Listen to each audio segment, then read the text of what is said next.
Today we're going to look at chapter 13 of Messiaen's Techniques of My Musical Language. The last few videos we've been looking at chapter 12 and various sort of related tangents. Right? Chapter 12 was really rich. I thought it was a discussion of form inspired by plain chant. So there had been a few chapters previous where Messiaen has written about some very basic concepts of formal structure. We've talked about how,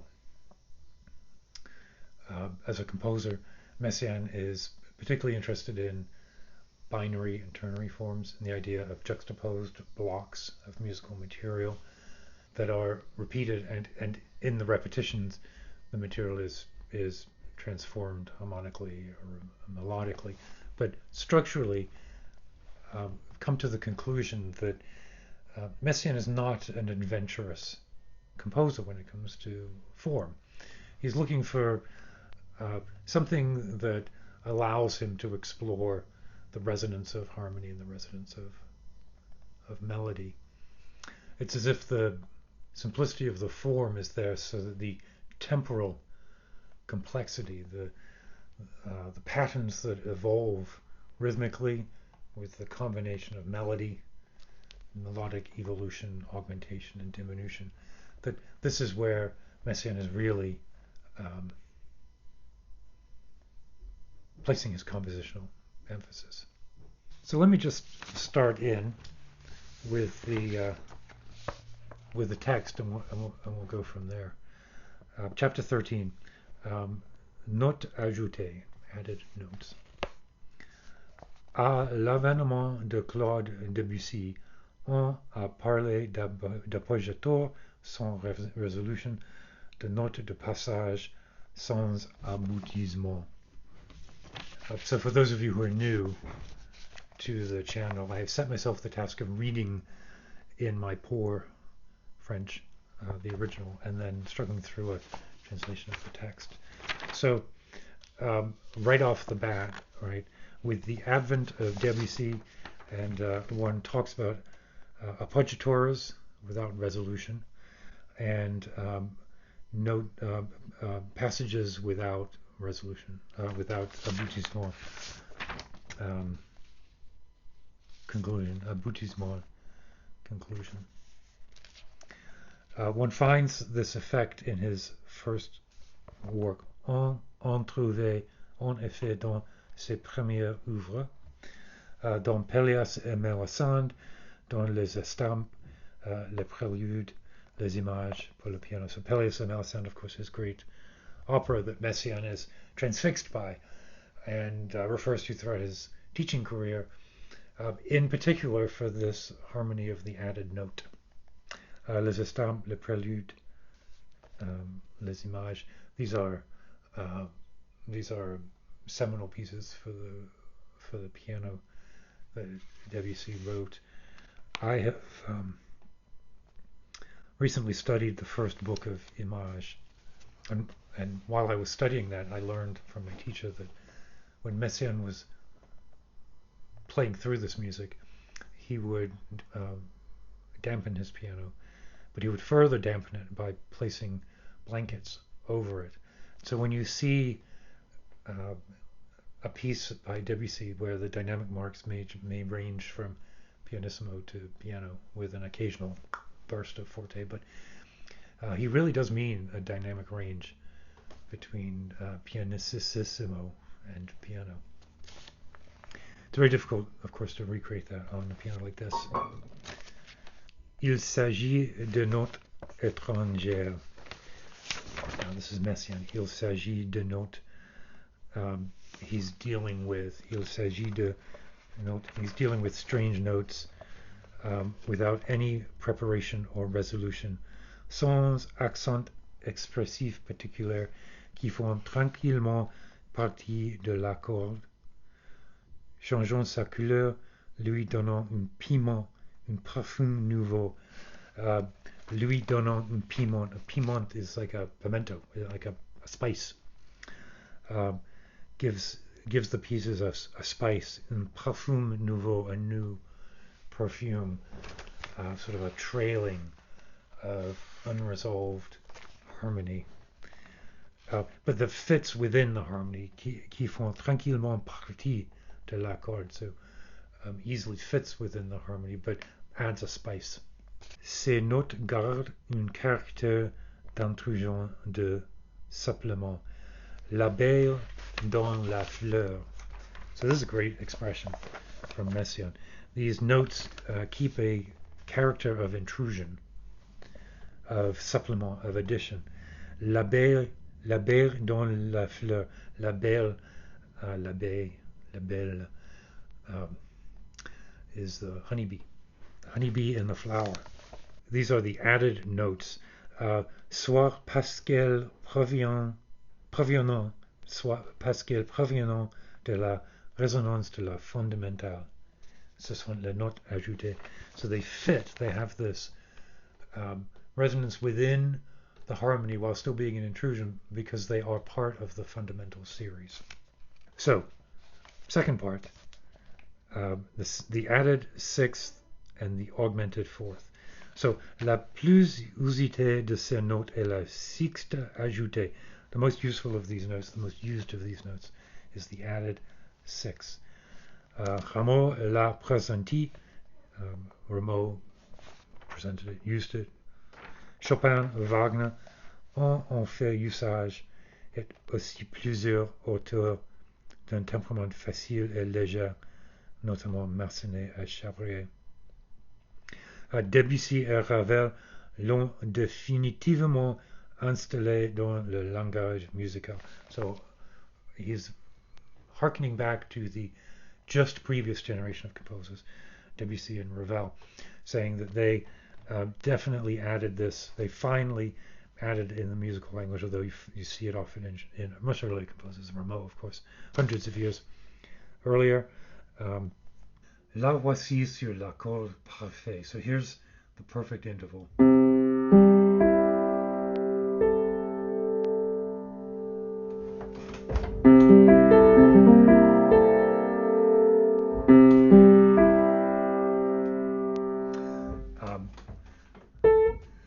We have a C chord, C major. Of course, the sixth of the C major is A.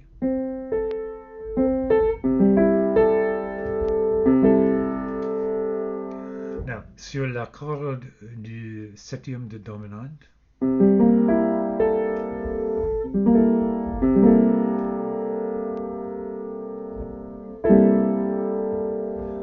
this was added in the B flat. We're looking at example 184 in the book on page 61. Already sounds very rich.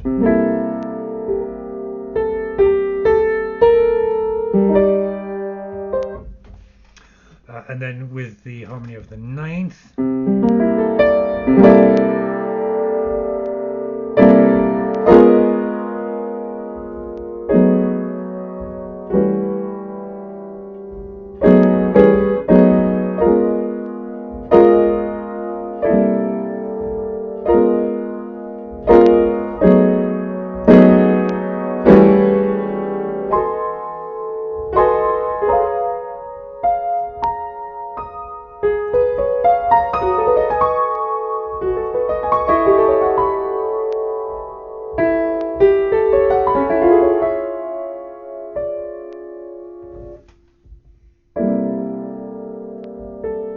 and so with that chord, with the C, with the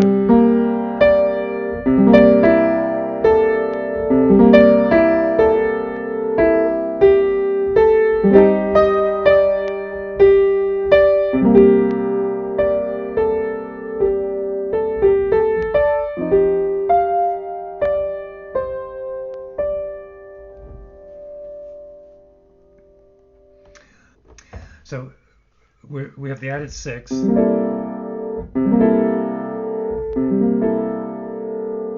and he wants to throw in an F sharp,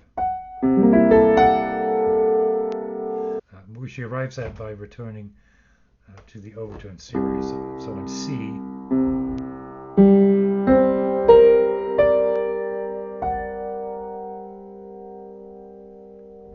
that's the F sharp. He's quite funny. He says, une oreille très fine perçoit le fa dièse. A very fine ear will perceive F sharp even in the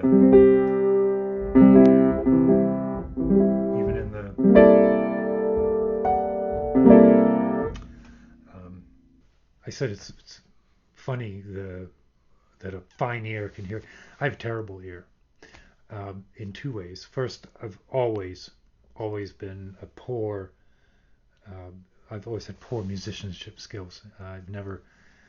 I certainly don't have perfect pitch. And throughout my graduate school years, it was notoriously difficult for me to do the pitch exercises. I just had a block about being able to internally hear the intervals. And you know what? That was a failing on my part, but I feel gestures and always have, which is fortunate because then the second reason, and the one I claim now, is I've had several rounds of surgery on my head, and with each one of those events, my hearing has deteriorated. So I'm deaf on this ear, and I have very poor frequency recognition in this ear.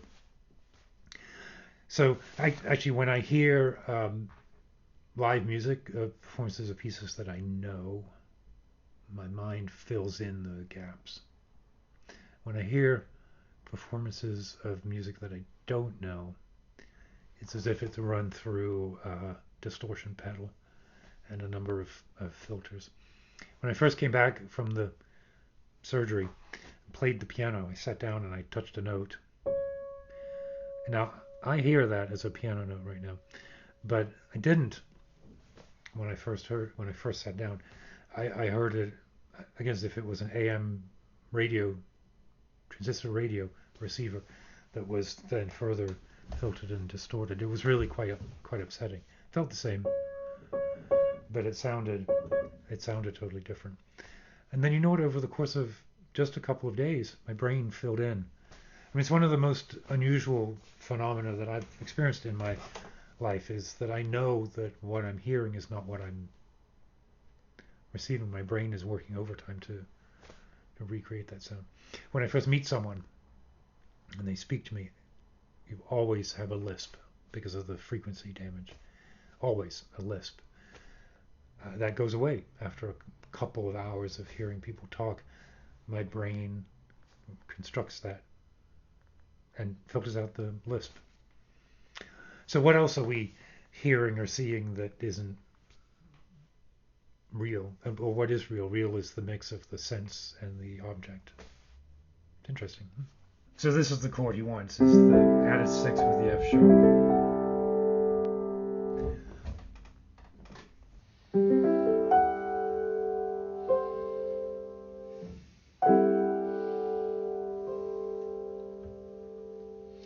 This is the second time we've heard this same example. It's in chapter 8, I think.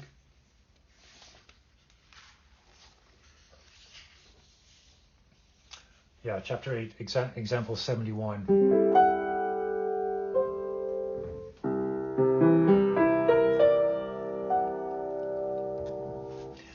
Here, Messiaen is talking about melodic structure. If you remember, he was referring to what he considered the perfect structure of a melody, which was formed out of a major 6 as a sort of outline, and then a cadence of the augmented 4th. So some of these musical examples that we looked at.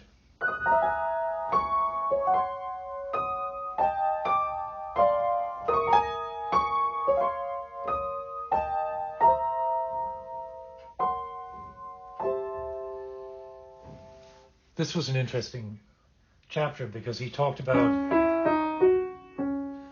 melodic melodic contours that he had recognized from other composers, like Grieg or Mussorgsky, composers that I, for one, didn't necessarily associate with Messiaen, but he considered them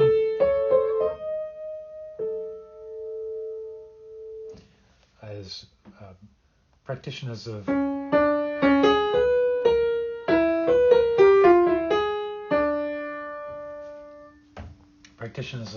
melodic form. And so then there he's talking about basic structure and basic outline. Here he's talking about the harmonic implications of that melodic idea. Now remember, he's now just introducing some of these harmonic ideas. We spent several chapters talking about rhythm, talking about melody, talking about form, and now we're introducing harmony. And have no fear, this leads into the discussion of the modes of limited transposition, which I'm sure is what many of you are waiting desperately, with bated breath, for this discussion of Messiaen's musical techniques to actually finally get to the modes of limited transposition. But it gets to an interesting point, which Messiaen highlights in the third paragraph here. The rapport des notes ajoutées et des valeurs ajoutées. The relationship between added notes and added values. And this struck me when I saw the title of the chapter, Harmonie, Debussy et notes ajoutées.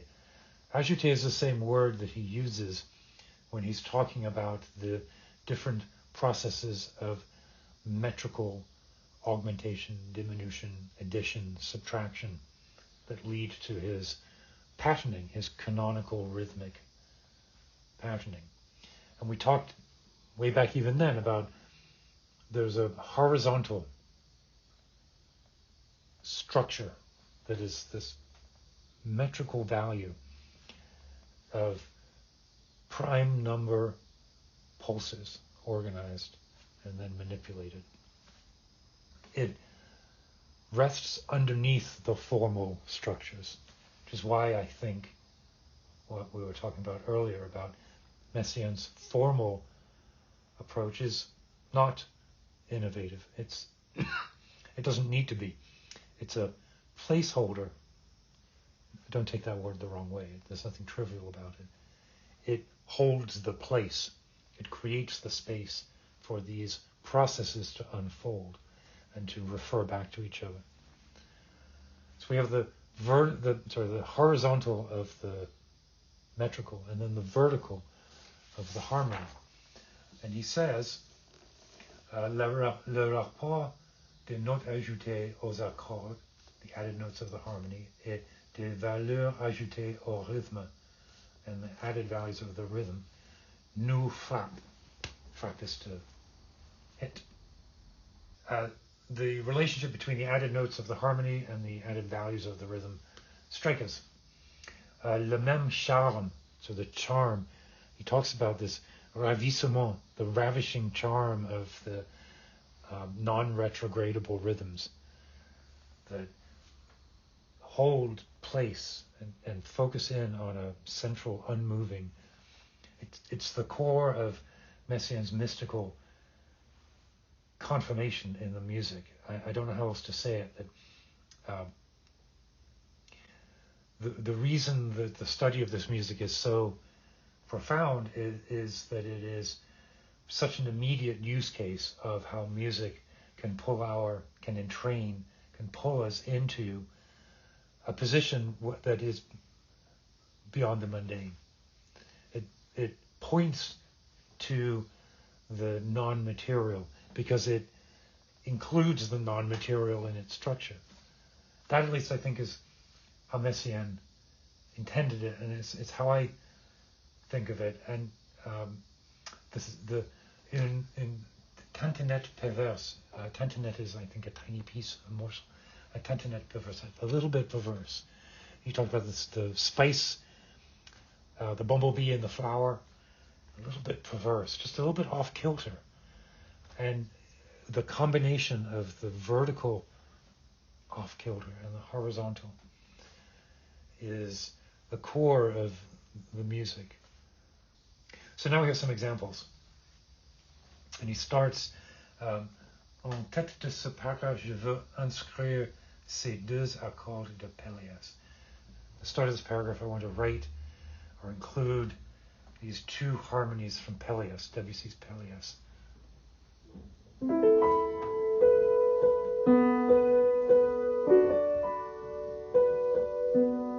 Oh.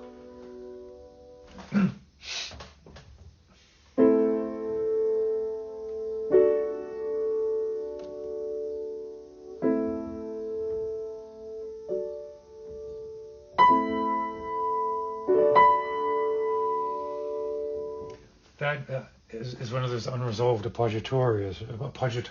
Right? Don't you just want to go?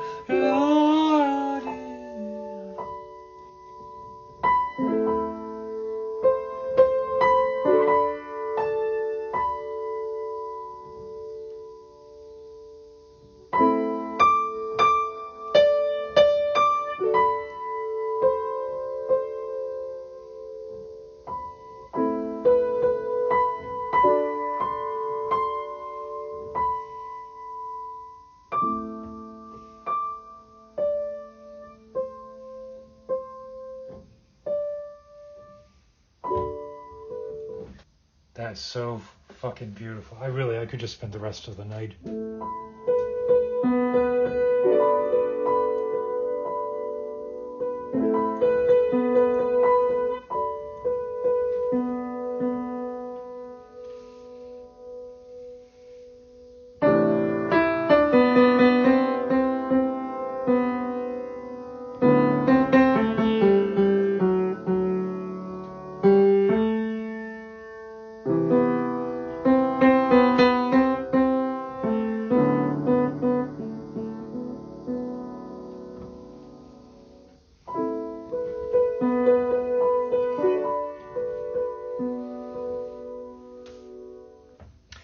Anyway, another example then from Messiaen's own music. He's leading up to the...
It's nice. There's a bunch of examples here, most of which are too hard for me to play without the practice. A lot less time to practice than usual for this week. No excuses. It's been a long time since the last episode, but I've been traveling a fair bit, and we also got puppies. So for the last 2 weeks, we've had 2 10-week-old puppies. They were 9 weeks. Well, does that mean they're 11 weeks old now? They were 9 weeks-ish when we got them. And they're wonderful. Here, I'll put a couple of pictures here. But, man, they like to keep you on your feet. So I've not practiced this stuff. You know, if you've watched this video before, that I don't seek perfection when I play through these examples, but if I were to try them right now, it would be like a couple of, 100 monkeys typing on a keyboard. Eventually we'll write Shakespeare.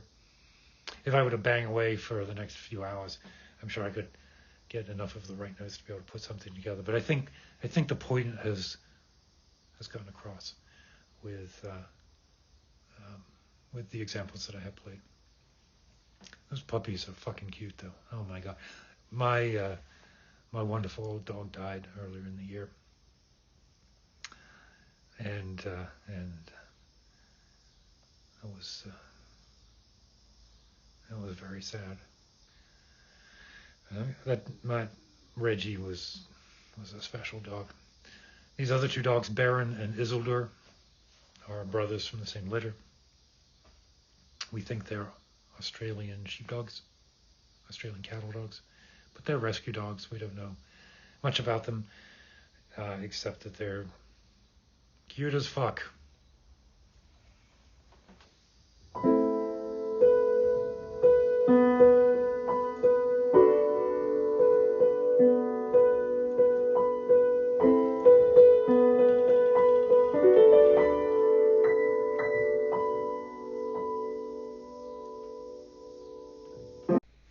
All right, super. I think that's pretty good. A bit of a shorter episode today. Let's see what's coming up next. Chapter 14 is more about harmony. Accords spatiaux, grappes d'accords, clusters of chords, a list d'enchaînements d'accords, so chord progressions.